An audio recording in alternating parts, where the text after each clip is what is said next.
Vamos a continuar el ciclo de la mañana para cerrar, antes de irnos al almuerzo, con la segunda ponencia del día, que es las relaciones de Cervantes y Medina Sidonia, y que va a tener lugar, y tenemos el placer de a don Leoncio Alonso González de Gregorio Álvarez de Toledo para llevarla a cabo. Voy a hacer un pequeño currículum de su persona. Fundamentalmente, actualmente es profesor de Historia Económica de la Universidad de Castilla-La Mancha y duque de Medina Sidonia. Es experto historiador, especialista especialmente en los siglos XVI y XVII en la constitución del Ducado que ostenta. También en el 12 duque de Medina Sidonia, en el 8º marqués de Villafranca del Bierzo, en el 9º marqués de los Vélez, los 3 con grandeza de España, y en el 16 conde de Niebla. Es profesor, como he dicho, en la Universidad de Castilla-La Mancha de Historia y de la Escuela Diplomática del Ministerio de Asuntos Exteriores y Cooperación. También en el Máster de Relaciones Internacionales, donde lleva a cabo una asignatura basada en la representación visual del Estado en la Edad Moderna y la utilización de las artes en la representación de la monarquía española durante los siglos XV al XVIII. Bueno, pues sin más, vamos a pasar directamente a que nos ilustre sobre esta magnífica ponencia que tiene las relaciones de Cervantes y Medina Sidonia. Pues, bueno, primero agradecer a todos los que han hecho posible estas jornadas, presentes y ausentes, y agradecerles a ustedes su paciencia. Supongo que las tripas les están haciendo alguna mala pasada, pero bueno, vamos a intentar ser breves para que todos nos podamos ir a comer lo más pronto posible, ¿no? Pero bueno, Víctor me pidió que hablara algo de Cervantes. Yo la verdad confieso que bueno, leí el Quijote de joven, me sorprendió porque lo llegué a leer 2 veces porque realmente es fascinante y quería encontrar un punto en contacto y lo encontré precisamente entre estos 2 personajes que son, voy a poner la siguiente diapositiva, se ve, incluso parecidos físicamente. Son miembros de la misma generación, es la última generación del erasmismo hispano que produjo los hombres más preclaros de la historia de España, yo creo, ¿no? Tuvieron la suerte los 2 de perderse una fase ideológica de cierre que se produce a partir de 1570, Cervantes porque obviamente estaba en Italia, en Lepanto y después en el cautiverio en Berbería, y Medina Sidonia porque estaba metido en Sanlúcar, luego hablaremos un poco del tema, ocupándose de lo que eran las rentas del señorío Medina Sidonia, bastante atípicas dentro del contexto de la nobleza del momento, porque no eran rentas de la tierra, eran rentas claramente mercantilistas. Él tenía 2 fuentes fundamentales, que eran las almadrabas, las famosas pesquerías de atún, actualmente las hacen los japoneses, y desde que llega Guzmán el Bueno, curiosamente hay una cierta similitud entre el nombre de Alonso Quijano el Bueno y Alonso Pérez de Guzmán el Bueno, un héroe que seguramente, pues, para darle más morbo al personaje quijotesco, pues utilizó, vaya usted a saber si Cervantes lo utilizó deliberadamente. Y como les digo, esa renta de la almadraba y otras rentas derivadas del control de la aduana de Sanlúcar, que era un puerto fundamental en ese momento, porque todas las relaciones con América y el Atlántico y todas las mercancías que pasaban que iban hacia Sevilla, tenían que pasar la barra de Sanlúcar, y además reforzado porque con la llegada del galeón, un barco de mayor calado, el Guadalquivir no tenía muchas veces el suficiente caudal como para permitir el transporte, con lo cual aumenta el tráfico en Sanlúcar, y los almojarizfazgos, que era como una especie, para entendernos, de IVA del momento, crecieron bastante, lo que despertó, claro, lógicamente, el deseo de la corona de hacerse con esa renta, que de hecho ya la controlaban el resto de las costas de España. ¿Qué nos interesa del retrato? En primer lugar, ¿cómo era Cervantes físicamente? Lo sabemos porque él mismo nos deja un autorretrato en las novelas ejemplares. Les no hace falta leer mucho en la primera o segunda página, y además es magnífico literariamente, se describe a sí mismo con ironía, con distancia, con esos valores erasmistas que tienen una crítica interna, que es esa especie de aristocracia que tenían los grandes hombres del Renacimiento, como dijo Menéndez Pelayo. Vemos un posible retrato, porque el que circula por ahí, pues todos sabemos que el que está en la Real Academia Española, sabemos que es falso de toda falsedad, porque es una obra seguramente del siglo XX, principios, y este que tenemos aquí, pues posiblemente lo que tiene es que es de Juan de Jáuregui, que Cervantes dijo que si alguien le retratara, pues que fuera Juan de Jáuregui, que era un retratista famoso en la época, que era el que más le hubiera gustado tenerlo como pintor. De hecho, los rasgos que Cervantes se atribuye a sí mismo en las novelas ejemplares coinciden bastante, no solo con él, sino incluso con el séptimo duque, don Alonso Pérez de Guzmán, que contrariamente a lo que empezaban a ponerse en moda en ese momento, estaba el duque de Alcalá. Si habéis ido por Sevilla, pues habréis ido a la casa de Pilatos. Estaba de moda ya una retórica de representación de la nobleza totalmente ajena a este señor, que no le importaba remangarse, trabajar con las manos, que no tenía, como se ve en su retrato, es el único que se conserva, no le preocupó en absoluto la dimensión pública de su imagen.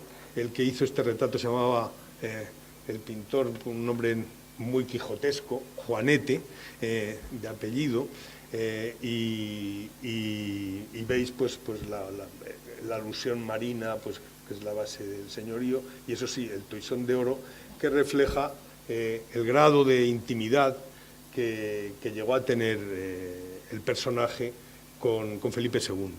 Es curioso porque en las cartas que se conservan de Alonso Pérez de Guzmán llama a Felipe II mi amo, y en algunos pasajes, sobre todo en la famosa historia de la Invencible, que es un proyecto estatal en el que van a colaborar Medina Sidonia y Cervantes, como digo, pues hay unas cartas en las cuales los diálogos que se establecen entre Medina Sidonia y Felipe II parecen un poco los que pudiera tener Sancho Panza con Don Quijote.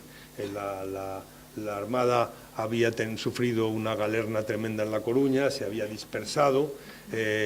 Resulta que cuando los 19 días de travesía que van de Lisboa a La Coruña, pues se descubre que la mayor parte de los bastimentos, de las provisiones que llevaba la Armada, que estaban previstos para 8 meses, estaba podrida.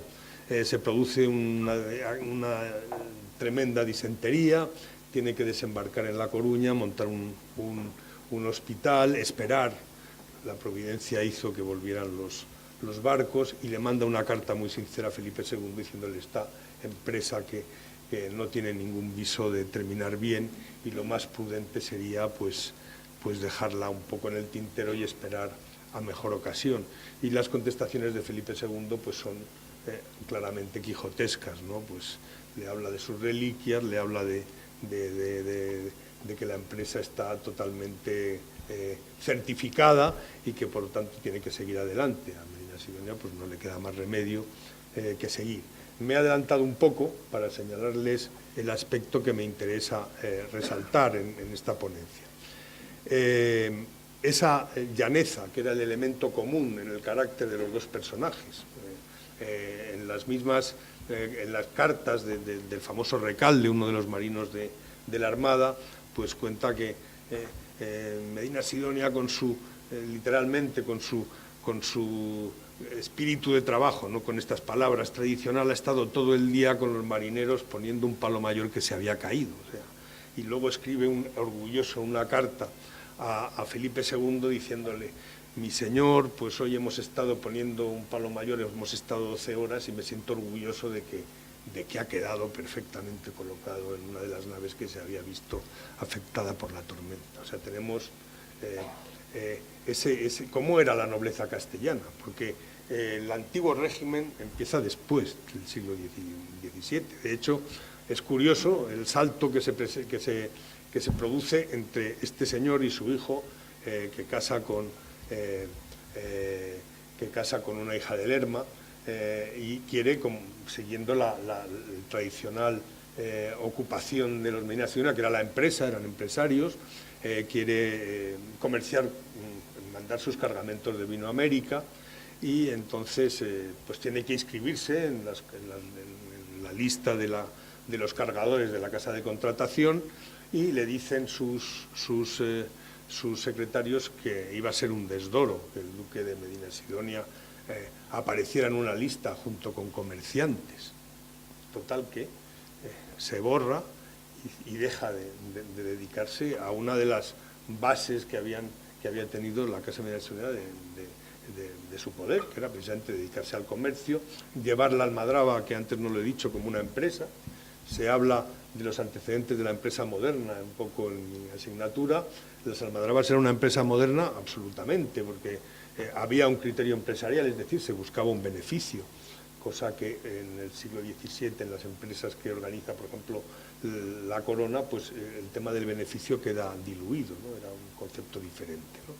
Y el concepto es claramente empresarial, reducción de costes, incluso se utiliza pues a mano de obra pues contratada, jornaleros, que son los famosos agermanados que van anualmente a la chanca del atún, que es cuando llegan los bancos de atún, y donde precisamente se desarrollan muchos de los lances de las novelas ejemplares, precisamente el de la ilustre Fregona, que cita directamente en uno de sus pasajes, cita pues su estancia, la estancia de Avendaño, uno de sus protagonistas, en la Almadraba, porque era como licenciarse como pillo, ¿no? Ya saben que los dos protagonistas de la ilustre Fregona pues son dos bachilleres de una familia asentada, que podríamos decir de clase media, que quieren tener una experiencia un poco canalla, ¿no?, dentro de lo que es el mundo de la picaresca, y entonces se hacen pasar por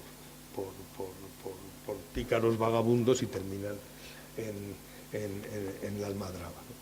Entonces, con estos brochazos que acabo de dar, pues quiero mostrarles esa similitud y esa potencia intelectual que había en esa generación. Piensen ustedes los retos intelectuales que se encontraron estos personajes. Es impresionante, ¿no? Aparece el heliocentrismo. Es como una ruptura total de los esquemas intelectuales del momento. Se descubre un nuevo continente donde aparecen unos individuos que, según unos, eran perfectos, no habían cometido el pecado original, entonces había que dejarlos absolutamente a su aire. Según otros, ni siquiera eran humanos. Son las tremendas discusiones que hay entre Ginés de Sepúlveda y Bartolomé de las Casas, y otros pues que consideran que no, que lo que hay es que buscar un argumento jurídico que permita la conquista de América. En ningún país, ahora que está tan en cuestión el tema nacionalista, a ningún país del mundo se le había ocurrido, nunca se le había ocurrido esa finura intelectual de buscar una argumentación para establecer el dominio político español en América. Entonces, el hecho sorprendente de la inflación del siglo XVI, que hace que algo que nunca había ocurrido, que el oro y la plata pues pierden valor, suben los precios de una manera incontenible, y los eruditos de la Escuela de Salamanca tienen que empezar a investigar, bueno, qué es lo que está ocurriendo, ¿no? Y tenemos una de las páginas en la historia del pensamiento económico más importantes, mucho anterior a Bodino, que es al que se supone, siempre tiene que ser un francés, un inglés o un alemán el que inventa las cosas. La inflación fue descubierta como fenómeno económico por los grandes de la Escuela de Salamanca, Tomás de Mercado, en fin, todos los que ustedes conocen, la mayor parte Cuenca, la mayor parte manchegos, ¿no? Se tiene que descubrir el derecho de gentes, o sea, una justificación por la cual pues, se permite la conquista española, y la única razón que se encuentra es la evangelización de los indios. Es la única justificación que se plantea. Detrás de esto, evidentemente, hay una cuestión material. Había una lucha en ese momento entre si se permitía a los encomenderos iniciar una fase feudal en América Latina, en América Española, perdón, o lo que quería el rey, que era tener un control moderno, desde el punto de vista de Estado moderno, de toda la administración de la América Española, que es lo que finalmente ocurrió. Vuelvo a insistir, retos impresionantes desde el punto de vista intelectual, que solo se podían enfocar con una libertad de espíritu asombrosa. Que mama esta libertad de espíritu de esa importancia que tiene Erasmo, ¿no? Erasmo es un personaje fundamental, tanto en la vida de Alonso Pérez de Guzmán como en la vida de Cervantes. Lope de Hoyos es el gran maestro. Si van ustedes a un libro que no podemos dejar de tener siempre presente, que es Erasmo y España de Bataillón, pues tienen un capítulo dedicado al erasmismo tardío y los esfuerzos que hace Bataillón para sortear la Inquisición, porque el erasmismo ya estaba condenado. Los personajes que acompañan, la familia Medinaceli había sufrido un declive y con los Austrias vuelve otra vez a resurgir y son claramente erasmistas. Como lo era Carlos V, que en el séquito de Carlos V, Carlos I, pues encontramos a Egidio, al doctor Constantino, luego quemados en la Inquisición. Egidio era el capellán de Carlos I en el felicísimo viaje, cuando Felipe II lo quiere presentar a su hijo para sucederle en el imperio, cosa que no termina ocurriendo, que es el gran drama de España. El problema de Felipe II va a ser un problema de representación. Tiene el imperio más importante del mundo, pero no tiene una cobertura constitucional que le permita ser reconocido como tal en los ámbitos diplomáticos importantes, que en ese momento es Roma. Hay una historia divertida, que es la intriga tremenda que organiza Felipe II en Trento en las últimas sesiones para conseguir que en la misa que se hacía para finalizar las conferencias no diera el oficiante las paces primero al embajador francés que al embajador de Felipe II, porque eso era el mayor de los desdoros dentro de la lógica de la reputación, que era el valor más importante político para Felipe II. En fin, son elementos, vuelvo a insistir, de tipo impresionista que quiero presentarles para que entiendan el salto que se produce de una generación a otra. También los dos van a tener una misma vocación, a niveles diferentes, obviamente. Las rentas de Medinaceli, a las que ya me he referido, la almadraba empezaba a estar en crisis porque estaban surgiendo la competencia de nuevos productos, el arenque de los Países Bajos y el bacalao empezaba a dominar los mercados, y también por el hecho de las nacionalizaciones masivas que hace Felipe II, que suben muchísimo el precio de las materias primas. El famoso estanco de la sal, y la sal es el elemento conservante más importante. Se dispara de precio y España en pocos años pasa de ser exportadora de sal al tener que importar sal del extranjero. Entonces tiene que recurrir, evidentemente, la única manera de poder sobrevivir y conservar la aduana a la que ya me he referido antes, las rentas de los almojarifazgos de Sanlúcar, acercarse a la corte. Lo mismo que Cervantes. Cervantes vuelve de su cautiverio en Berbería y lo que hace pues es, como muchos otros, hacer su currículum con sus trabajos al servicio del rey, para buscar una recompensa en la corte. Y lo que hace Medinaceli, la madre, que era muy lista, Leonor de Sotomayor, le casa con la hija del príncipe de Éboli, Ruy López de Zúñiga, que en ese momento era el brazo derecho de Felipe II, que será defenestrado por Antonio Pérez, y a su vez dará paso a otros validos que también habían tenido una estrecha relación con Medinaceli. Los dos, por tanto, buscan una salida vital parecida. Por fin, Cervantes en 1588 86 le dicen que le van a contratar como comisario de Felipe II, precisamente para los suministros de la aduana, y Medina Sidonia al final encuentra acomodo, precisamente por sus grandes dotes y su gran conocimiento del mundo atlántico. Era tremendo. En algún momento, en el primer asalto que hace Drake a la ciudad de Cádiz en 1587, la única institución que funciona en el Estado, porque todo el mundo se queda absolutamente... Nadie pensaba que los ingleses iban a llegar a tanto. Medina Sidonia es el que está dando órdenes, mandando cartas a todos los puertos de Nueva España, de tierra firme, de las islas, diciéndole lo que tienen que hacer, y en algún caso te quedas sorprendido porque al gobernador de Cartagena de Indias le dice cómo tiene que prevenir un posible ataque de Drake, y le dice: tiene usted que hacer una zanja en la desembocadura del río en tal sitio, y en tal otro tiene usted que poner los cañones, porque así podrá usted, aunque sean muchos... En fin, un conocimiento, revela un conocimiento muy, muy, muy profundo del mundo americano en el siglo XVI. Él incluso aconseja, muchas veces es desoído por Felipe II, que no podían ir esos barcos tan grandes, que no podían los barcos rebasar las 400 toneladas, porque entonces eran muy pesados y fácil presa de los rápidos barcos ingleses, etc. Tanto conoce el tema que Felipe II le termina nombrando, de hecho, oficiosamente termina siendo el capitán general de las costas de Andalucía, porque todas las flotas que salían para América las tenía que organizar él incluso hacia las derrotas, etc.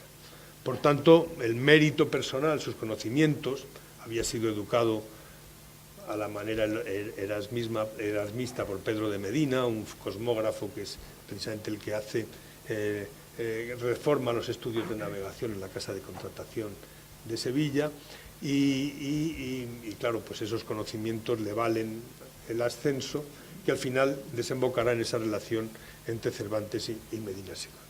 No me voy a extender más. En este momento ocurre uno de los hechos más importantes del reinado de Felipe II, que es la unión de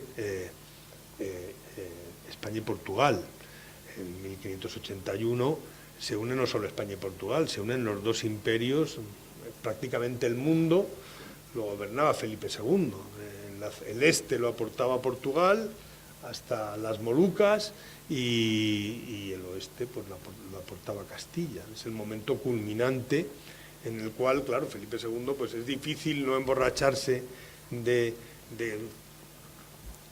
providencialismo cuando has conseguido, y sabemos que uno de los objetivos que tenía la Casa de Habsburgo era conseguir ese mito milenarista de la monarquía universal cristiana, unificar, es un mito de San Agustín, unificar todos los países cristianos bajo un mismo mando, que lógicamente tendría que ser el emperador, ¿no? Y en ese momento, en las Cortes de Tomar, pues se va a producir un hecho. Medina Sidonia ayudaba a Felipe II a conquistar el Algarve, ayuda a Felipe II en un asunto muy delicado, que es que ya saben que el rey de Sebastián, el rey de Portugal, muere en la batalla de Alcázar-Quibir. Entonces queda vacante el trono portugués. Bueno, sacan del claustro a Enrique, que va a ser el rey de transición. Al Papa de Roma se le ponen los pelos como escarpias, porque no le interesaba nada que se unificara un poder que pudiera hacerle sombra, e incluso pues proponen a este rey, que ya tenía 70 años, que se casara con una mujer embarazada para evitar a toda costa que Felipe II heredara el trono de Portugal. En ese contexto va a ser el primer contacto. Resulta que el emir de Marruecos, el jarife para los amete, o el sharife para los castellanos, acaba de subir al trono, tiene graves dificultades internas y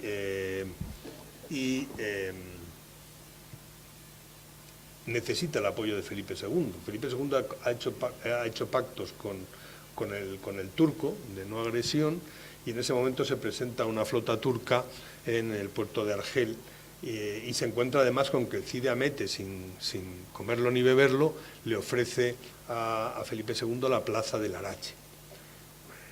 Felipe II se queda sorprendido. Larache era un puerto que empezaba a hacerle la competencia a casi todos los puertos andaluces, a Cádiz y a Sanlúcar, especialmente en el comercio, porque iba ahí la piratería inglesa y porque el proceso inflacionista, el costo del comercio con Indias no dejaba de aumentar por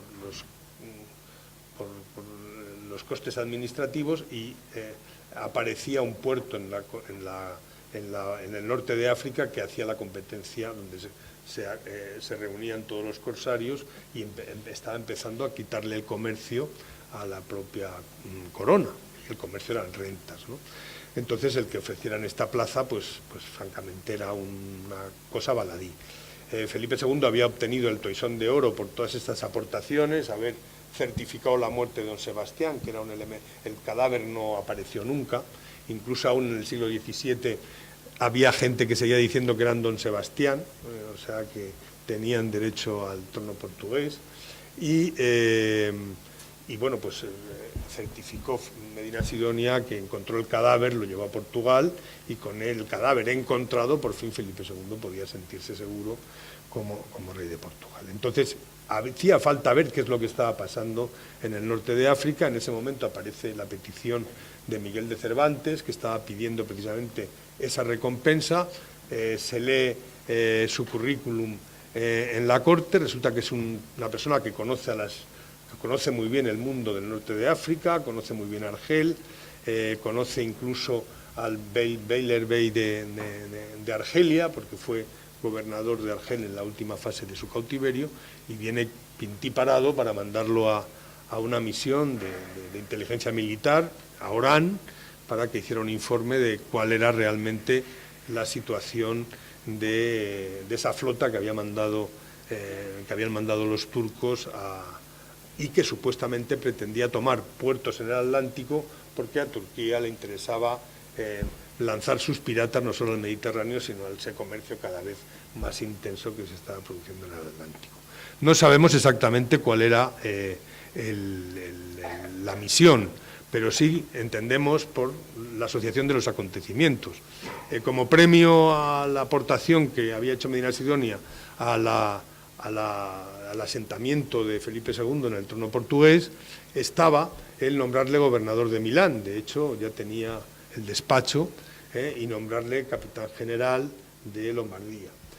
Tenía que esperar las galeras de Leiva y se tenía que marchar a Lombardía pues inmediatamente, cosa que a él no le hacía ninguna gracia, porque prefería estar, su tendencia, me parece que fue Américo Castro, corríjanme si me equivoco, que hablaba que en los pueblos en España hay ciertas tendencias. Nosotros los castellanos tenemos una tendencia occidentalista, los catalano-aragoneses, por su geografía, estando aquí un catedrático, tienden al este, la famosa diagonal mediterránea, que decía Vicens Vives, ¿no?, que iba de Barcelona a Alejandría, etcétera, ¿no?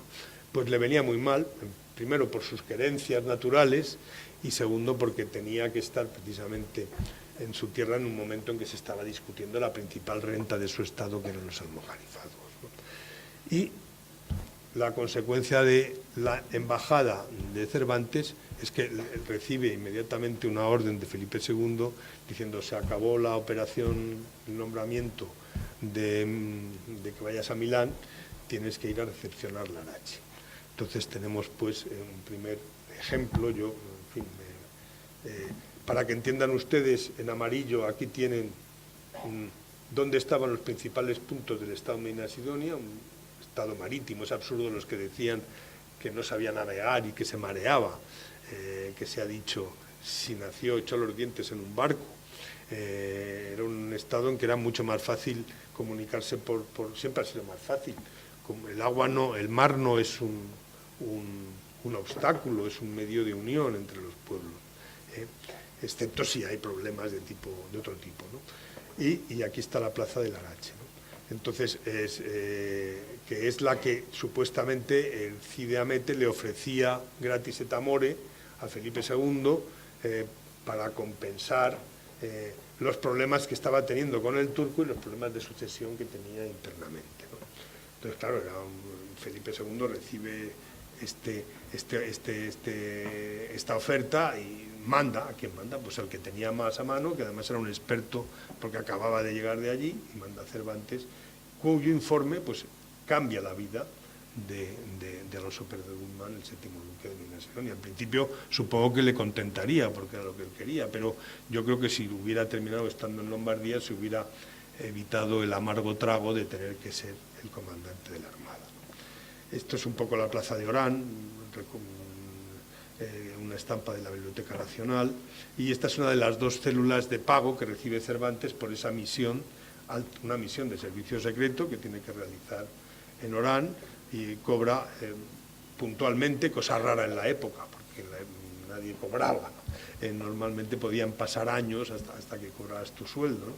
Y él cobró puntualmente, recibe el 23 de mayo, salió de Cádiz, recorre Orán, va a Mostagem, que era Mostagem para los portugueses, una plaza que había cerca. Quería asegurarse Felipe II que los presidios africanos portugueses eran fieles a porque ya saben que el prior de Ocrato se postulaba como rey de Portugal y pretendía levantar al pueblo en una especie de guerra civil, y bueno, pues hace esta serie de gestiones, vuelve en el mes de junio, se dirige directamente a Tomar. Felipe II estará un año, lo vemos en la diapositiva anterior, no sé cómo se vuelve esto, anterior, sí.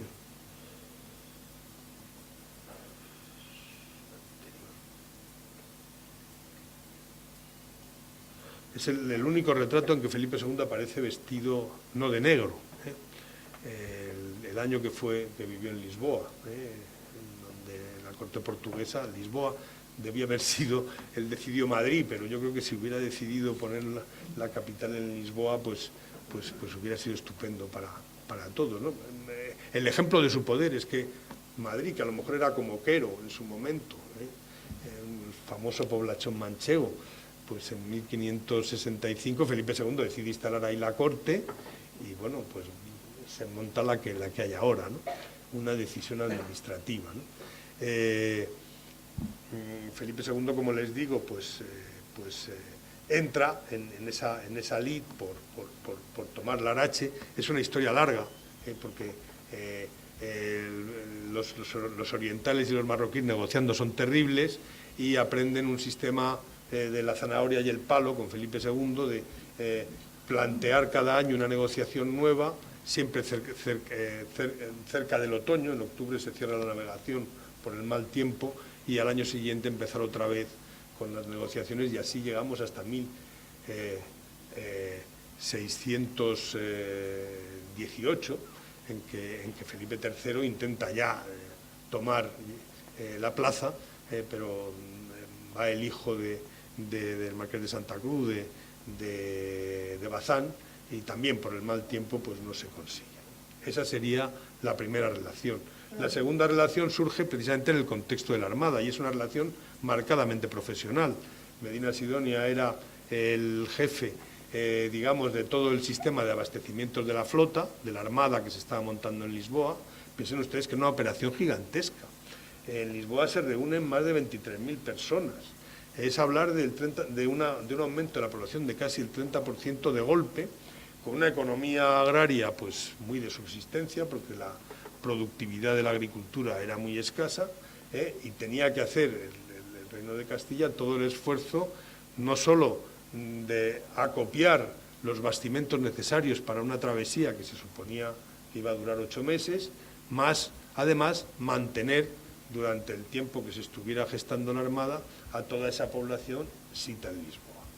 Entonces organiza un sistema logístico realmente acabadísimo, en el cual hay dos cabezas. Por un lado está Medina Sidonia, que es el experto en náutica y en navegación, que sabe cómo hay que montar los barcos, y en el otro extremo está Antonio de Guevara, que es un alto funcionario de Felipe II, que es el jefe directo de Cervantes, que es uno de sus comisarios, captadores de recursos para la Armada. tienen una relación intensa, porque uno de los problemas que se va a enfrentar, que siempre son crónicos en Felipe II, es la dificultad de llevar a cabo planes tan inmensos y, por tanto, los retrasos que generaba, que espero no retrasarme yo mucho más, porque no quiero que se me desmayen de hambre, pero bueno, pues conseguir acopiar el consumo, que no dejaba de aumentar, y el problema de que caducaban los bastimentos y había que renovarlos. Además, sobre esto pues estaba el problema de los planes de la Armada. Se eligió el plan más complicado. Felipe II eligió un plan absolutamente de ciencia ficción para los medios técnicos de la época. Tenía que salir Medina Sidonia con una flota que se vio que no navegaba, porque llevaban unas urcas que, para que ustedes hagan una idea, es como poner en el mar una olla redonda. No podían navegar de bolina. Navegar de bolina es hacer bordadas para poder, cuando tienes vientos contrarios, y normalmente siempre en verano, de Lisboa a Coruña los vientos siempre son de norte. Tardó 19 días, como digo, la Armada en llegar, y una Armada que no navegaba allí, cargadísima hasta los topes, porque tenía que llevar los suministros para encontrarse con el duque de Parma, que tenía los tercios preparados para desembarcarlos en el Támesis y juntos recorrer el Támesis, conquistar Londres, deponer a Isabel I o, si se conseguía convencerla, casarla con Parma y incorporar, realizar el sueño que no pudo realizar cuando se casó con María Tudor, de incorporar la corona británica a Inglaterra. Un plan imposible. Las cartas de Alonso Pérez de Guzmán, desde que sale de la Coruña, constantes a Parma, nunca son contestadas. No hay además un puerto donde poder realizar el desembarco, porque además los galeones tienen mucho calado para la zona de Flandes, de la salida del canal, en fin, una serie de problemas logísticos, y realmente Medina Sidonia, lejos de ser, como le pintan, un inepto, lo que demostró ser es un auténtico héroe. Él resistió, lo único que pudo hacer es fondear en Calais.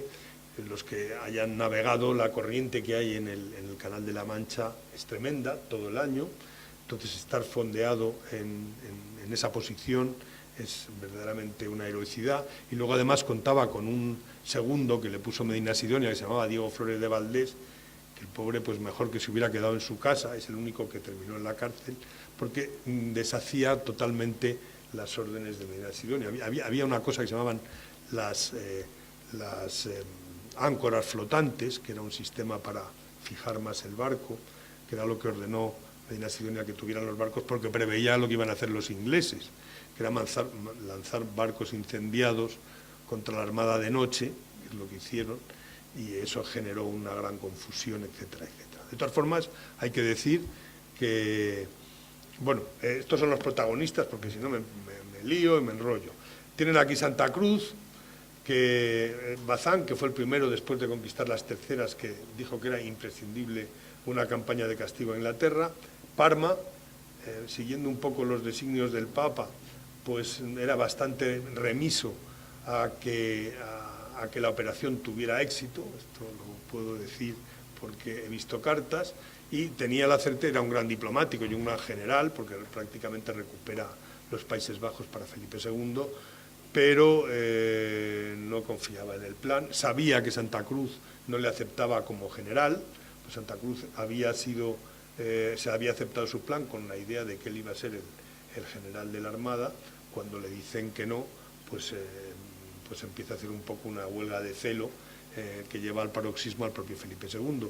Y Medina Sidonia, que por fin se consigue, no consigue, le nombran inopinadamente, después, él había sido el que había llevado todo el tema de los abastecimientos en ese organigrama en el que estaba integrado Cervantes, y en enero de 1588 le manda Idiáquez una carta diciéndole que va a ser el próximo capitán general, antes de que muriera Santa Cruz. Los que pueden leer el diario de Felipe II, que lleva a Cabrera de Córdoba, pues pueden entender pues muchas suspicacias que hubo muerte que incluso agradeció Felipe II, aunque lo arreglara luego, diciendo que, bueno, que hubiera sido una desgracia que hubiera muerto Santa Cruz en el viaje, ¿no? Entonces, todas estas circunstancias explican esa relación, y no voy a extenderme más. Cervantes entra a formar parte del equipo de abastecimiento de la Armada pocos meses después del primer asalto de Drake a Cádiz. La tropa de suministros estaba concentrada, precisamente la tenían concentrada Medina Sidonia y Guevara en la bahía de Cádiz. Lo sabían los ingleses, porque como buenos comerciantes tenían espías. Walsingham, además, jefe de los espías británicos, era un tío muy listo y había estado reconociendo, había ya guerra oficial, porque en 1585 la reina inglesa Isabel I hace un tratado con los holandeses, prácticamente es la declaración de guerra a Felipe II, ¿no? Y entonces tenía que retrasar a toda costa la Armada. Sabían que la flota lo mejor que podía hacer era destruir los suministros de la Armada que se estaban acumulando en Cádiz, y se presentó de sorpresa. 29 de abril de 1587 destruyó 23 barcos con su correspondiente carga, y lo que más sorprende, y esto sí que es sanchopancesco, es que el objetivo de Drake era destruir las botas, las barricas. Las barricas eran una cosa muy cara en aquellos tiempos, y la destrucción lo celebró el propio Drake diciendo: he fastidiado las barricas y con esto voy a conseguir por lo menos que se retrase un año el plan de la Armada, como efectivamente así ocurrió. A los pocos meses se dieron cuenta de eso. Fue Guevara quien le decía a Felipe II: no sabemos cómo envasar los líquidos, ni el agua, ni el vino, no tenemos botas, ¿no? Felipe II se queda asombrado. ¿Cómo es posible que una cosa tan pedestre, tan como una barrica, vaya a arruinar esta empresa providencial que tiene que ser la muestra de que Dios está conmigo, ¿no? Entonces manda una carta muy divertida, ¿no?, en la que le propone a Guevara pues soluciones pues más bien de Sancho Panza, que le dice: bueno, en vez de botas vamos a meter vasijas peruleras, que conocen ustedes, parecen a las ánforas, o si no podemos meter cueros de vino enjaulados en estructuras de hierro, porque claro, no se pueden mover dentro de la bodega, etcétera, etcétera. Guevara no le hace caso, pero en todo caso muestra esa dificultad logística que tenía la Armada. Es en este momento cuando entra Cervantes. Tienen que Medina Sidonia llega al cabo de unos meses, le está diciendo Santa Cruz que no sale con la Armada, recibe como 25 cartas durante el otoño de 1587 de Felipe II. Santa Cruz: sal ya con lo que tengas, porque le decía Parma que estaba preparado para hacer el desembarco, y no lo hace, y entonces Cervantes tiene que encargarse, y son sus viajes por Écija. Le contrata a Valdivia en Sevilla. Valdivia es el alcaide que tiene Guevara en sustitución, porque Guevara en ese momento está con Medina Sidonia organizando todo el sistema de suministro de la Armada, y a la vez hay que organizar las flotas de Indias, todo un sistema logístico muy complicado. Y vemos a Cervantes metido en una situación realmente complicada, porque resulta que iban a los pueblos, Écija, Cabra, Lora del Río, todos los pueblos andaluces, y en el año 86 había habido ya una exacción, y el rey, que no había pagado en dinero, porque esto teóricamente no era un impuesto y era ilegal, había entregado cédulas en las que decía que no se vuelva a realizar otra exacción hasta que no cobren los campesinos que han aportado su trigo, etcétera, cosa que no sucede, ¿no? Entonces el problema jurídico que representa tener que ir contra las propias decisiones del rey, se lo dice a Guevara: pero si es que yo cuando llego a los pueblos me encuentro con órdenes suyas diciéndome que no saque trigo, y usted me manda que lo saque, ¿no? Cervantes se ve en esa situación dificilísima, ¿no?, de estar entre dos fuegos. Realmente muestra su habilidad, porque incluso llega a ser recomendado por los vecinos de Écija para negociar con Guevara y conseguir un acuerdo, que al final consigue, pero claro, encima el año 87 la cosecha fue terriblemente mala, y bueno, las triquiñuelas que montan para aumentar el peso del trigo, le añaden tierra, una serie de los que hemos... Yo trabajé durante una época en mi vida, me dedicaba al campo y sabemos las cosas que el campesino tiene que hacer un poco para ganarse la vida. El problema es que el bizcocho que salió de aquellos trigos fue infecto. De hecho, ese fue el castigo que sufrió Drake después de su asalto. Empezó a alimentar a su flota con el bizcocho que había capturado a la flota y se pusieron de disentería, le murió la mitad de la tripulación, ¿no? Entonces fue un poco ataque químico antes de tiempo, ¿no? Entonces, Cervantes estaba en esa historia, ayudó todo lo que pudo, verdaderamente es asombroso. Si seguimos un poco, tenemos el famoso libro de Astrana, que es un estudio magnífico, es un libro delicioso, son 7 tomos, pero a través de la historia de España, con toda la documentación de Cervantes. Él quiere dar una visión de Cervantes casi de santidad, cosa que realmente no es muy al caso, pero sigue siendo una obra perfecta que nos ilustra con claridad de todas las fases de esa historia. A todas estas, a regañadientes, Medina Sidonia es nombrado capitán general de la Armada. No sabe, no quiere de ninguna manera, se conoce perfectamente porque ha escrito cartas a Felipe II explicándole las ventajas técnicas que tiene ya la Armada inglesa, ha desarrollado un sistema de construcción de buques mucho más estrecho, mucho más fino, muy rápidos, con lo cual tienen una ventaja.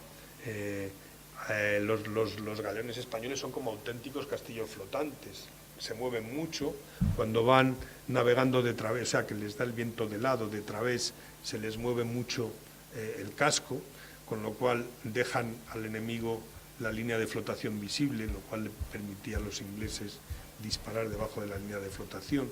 Una técnica de guerra totalmente nueva, ya lo veremos después en alguno de los reflejos literarios de la relación que hay entre Medina Sidonia y Cervantes. No me voy a entretener más porque me parece que me estoy pasando de hora y simplemente voy a terminar. Bueno, pueden ver ustedes el plan. Consiguió algo inaudito, Medina Sidonia, que es circunnavegar las Islas Británicas. Casi todas las bajas se produjeron en la costa occidental irlandesa, que es verdaderamente una trampa, y en esos años se han hecho estudios.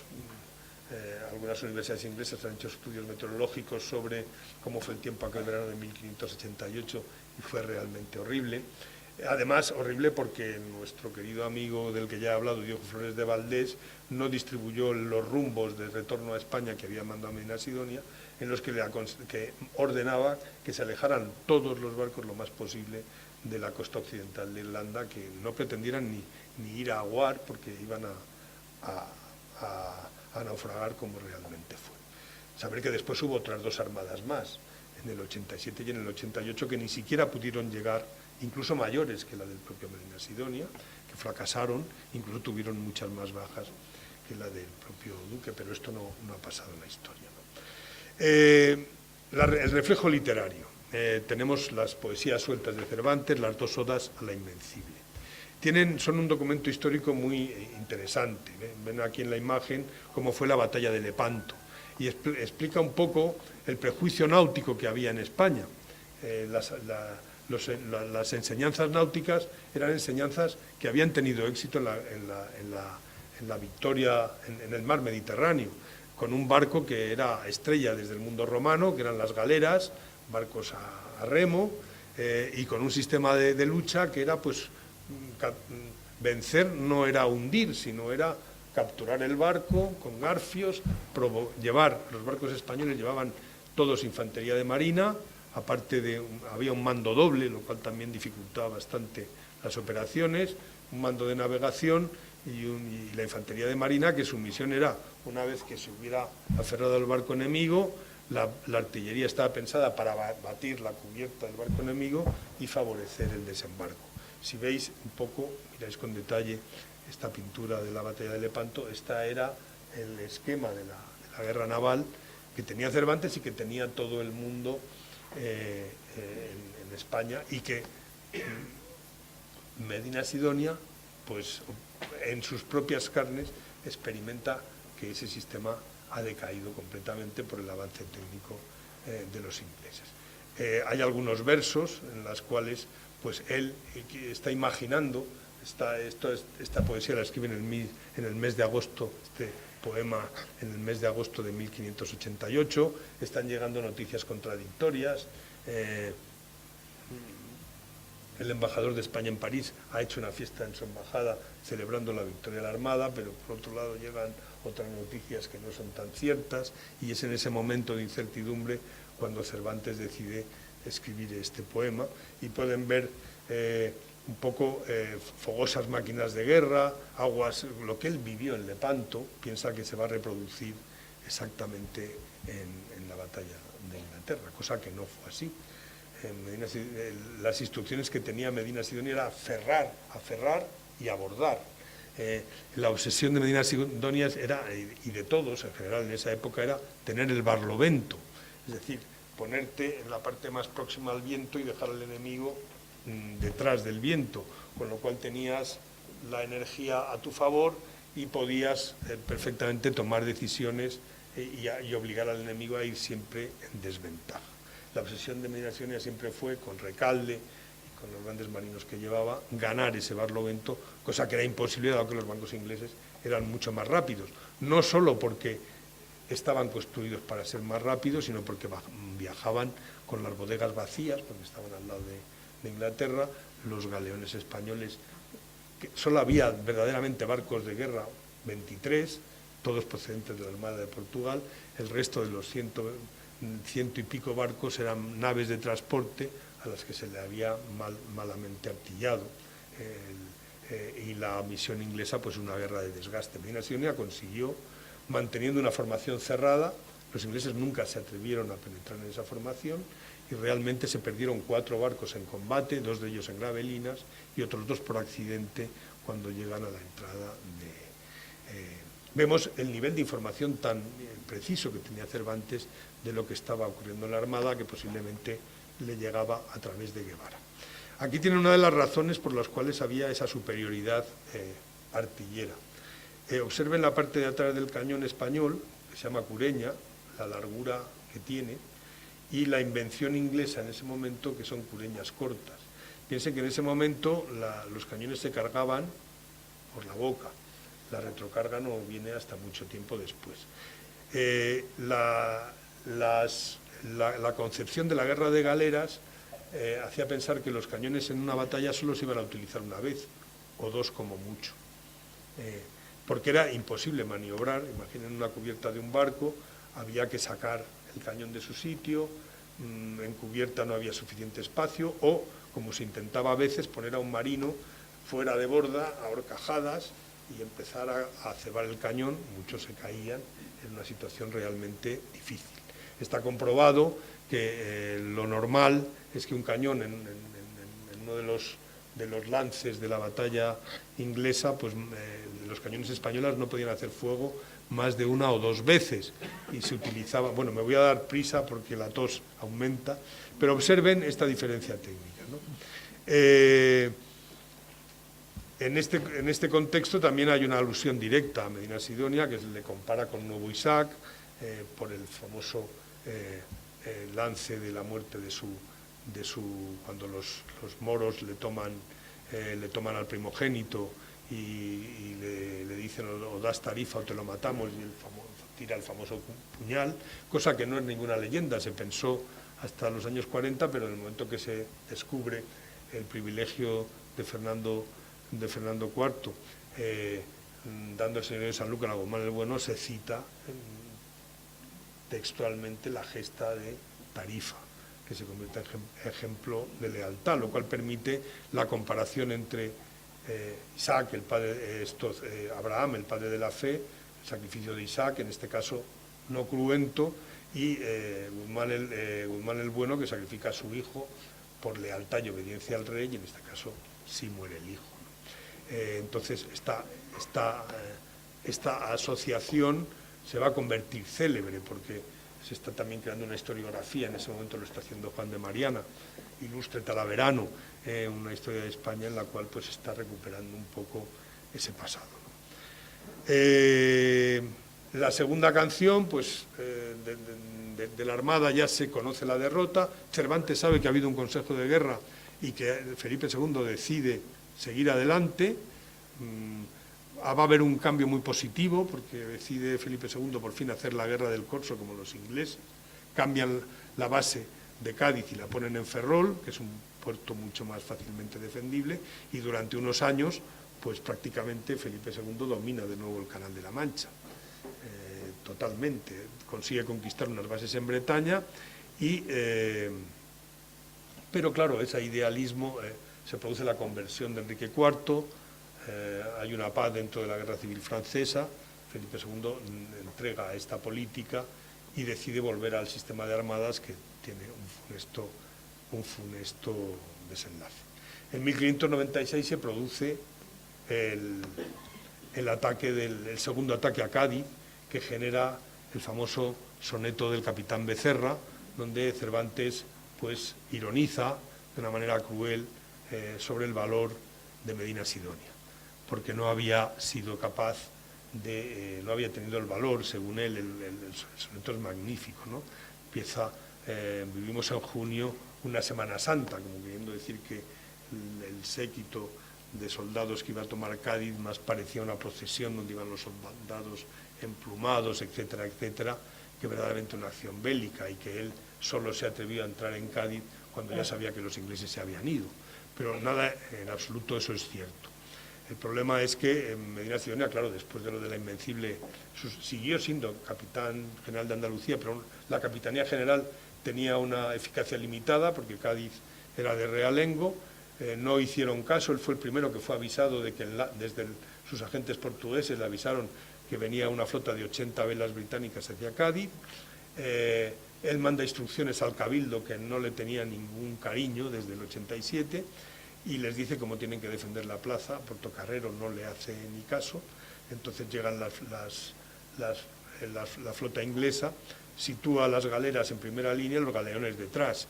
Los galeones iban cargados de mercancías que tenían que salir para Indias, y los armadores, ante el peligro de perder la carga, se retiran. Inmediatamente los ingleses entran y se produce pues una huida desordenada. Los galeones encallan en galeras gordas, en arenas gordas, que es el canal de Zuazo. Incluso Portocarrero, la puente de Zuazo la rompe para intentar salvar las galeras, y lo que hace pues es impedir que el único acceso que había a Cádiz desde el norte pudiera llegar para defender la ciudad.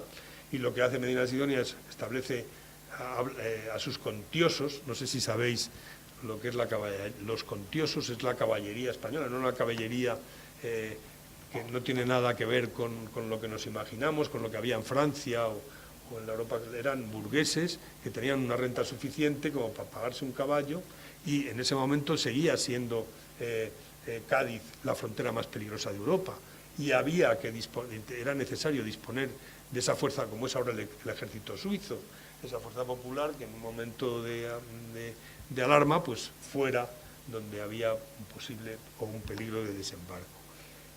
Lamentablemente Felipe II estaba desmontando ese sistema que había funcionado estupendamente, porque estaba cobrando